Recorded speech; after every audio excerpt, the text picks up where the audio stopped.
नमस्कार दोस्तों, जय श्री राधे कृष्णा। आज हम आपके लिए कार्तिक मास महात्म्य का छठा अध्याय लेकर आए हैं। अध्याय सुनने के बाद आप हमारे चैनल को सब्सक्राइब करें, बेल आइकन को प्रेस करें ताकि हमारी वीडियो की नोटिफिकेशन सबसे पहले आप तक पहुंचे। वीडियो को लाइक और शेयर जरूर करें।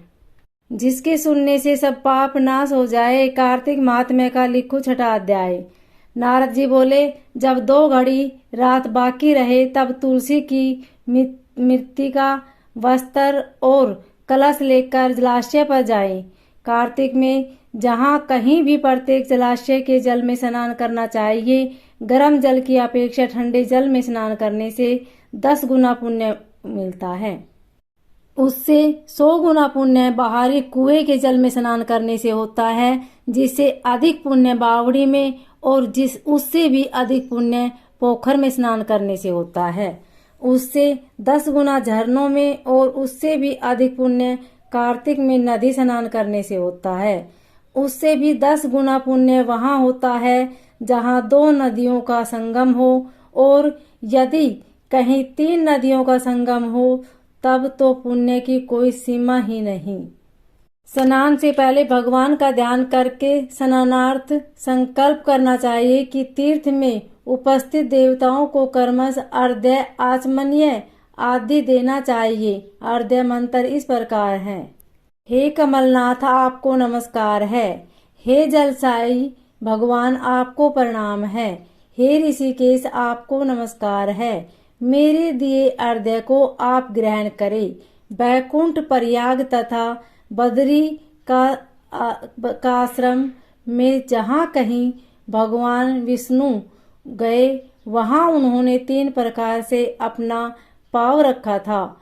वहां पर ऋषि, वेद, यज्ञों सहित सभी देवता मेरी रक्षा करते हैं। हे जनार्दन, हे दामोदर, हे देवेश, आपको प्रसन्न करने हेतु मैं कार्तिक मास में विधि विधान से ब्रह्म मुहूर्त में स्नान कर रहा हूँ। आपकी कृपा से मेरे सभी पापों का नाश हो। हे प्रभु, कार्तिक मास में व्रत तथा विधि पूर्वक स्नान करने वाला मैं अर्घ्य देता हूँ। आप राधिका सहित ग्रहण करें।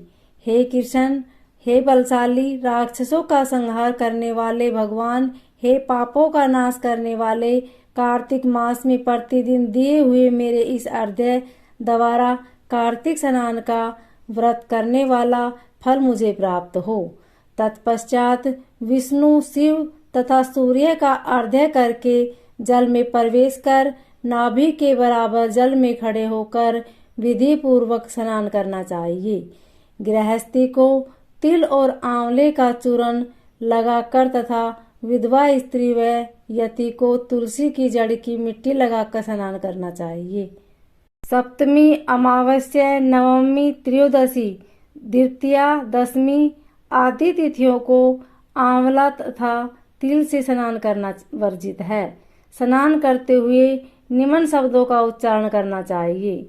जिस भक्ति भाव से भगवान ने देवताओं के कार्य के लिए 3 प्रकार का रूप धारण किया था, वही पापों का नाश करने वाले भगवान विष्णु अपनी कृपा से मुझे पवित्र बनाए।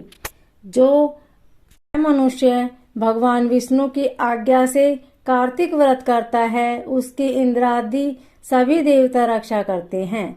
इसलिए वह मुझको पवित्र करे। बीजों, रहस्यों तथा यज्ञों सहित वेदों के मंत्र, कश्यप आदि ऋषि, इंद्रादि देवता मुझे पवित्र करे।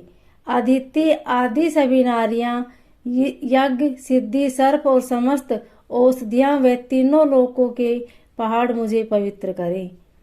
इस प्रकार कहकर स्नान करने के बाद मनुष्य के हाथ में पवित्री धारण करके देवता, ऋषि, मनुष्य तथा पितरों का विधि पूर्वक तर्पण करना चाहिए। तर्पण करते समय तर्पण में जितने तिल रहते हैं, उससे वर्ष प्रयत्न वृत्ति के पितृगण स्वर्ग में वास करते हैं। जिसके बाद व्रती को जल से निकलकर शुद्ध वस्त्र धारण करने चाहिए। सभी तीर्थों के सारे कार्यों से निर्वृत्त होकर पुनः भगवान विष्णु का पूजन करना चाहिए। सभी तीर्थों के सारे देवताओं का स्मरण करके भक्ति पूर्वक सावधान होकर चंदन फूल और फलों के साथ भगवान विष्णु को फिर से अर्घ्य देना चाहिए। अर्घ्य के मंत्र का अर्थ है इस प्रकार है। मैंने पवित्र कार्तिक मास में स्नान किया है।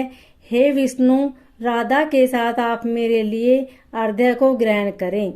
तत्पश्चात चंदन फूल और तांबुल आदि से वेद पाठी ब्राह्मणों का श्रद्धा पूर्वक पूजन करें और बारंबार नमस्कार करें। ब्राह्मणों के दाएं पांव में तीर्थों का वास होता है, मुंह में वेद और समस्त अंगों में देवताओं का वास होता है।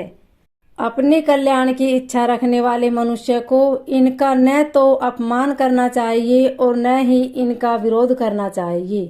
फिर एकाग्रचित्त होकर भगवान विष्णु की प्रिय तुलसी जी की पूजा करनी चाहिए। उनकी परिक्रमा करके उनको प्रणाम करना चाहिए। हे देवी, हे तुलसी, देवताओं ने ही प्राचीन काल से तुम्हारा निर्माण किया है और ऋषियों ने तुम्हारी पूजा की है। हे विष्णु प्रिया तुलसी, आपको नमस्कार है। आप मेरे समस्त पापों को नष्ट करो। इस प्रकार जो मनुष्य भक्ति पूर्वक कार्तिक व्रत का अनुष्ठान करते हैं, वे संसार के सुखों का भोग करते हुए अंत में मोक्ष को प्राप्त करते हैं।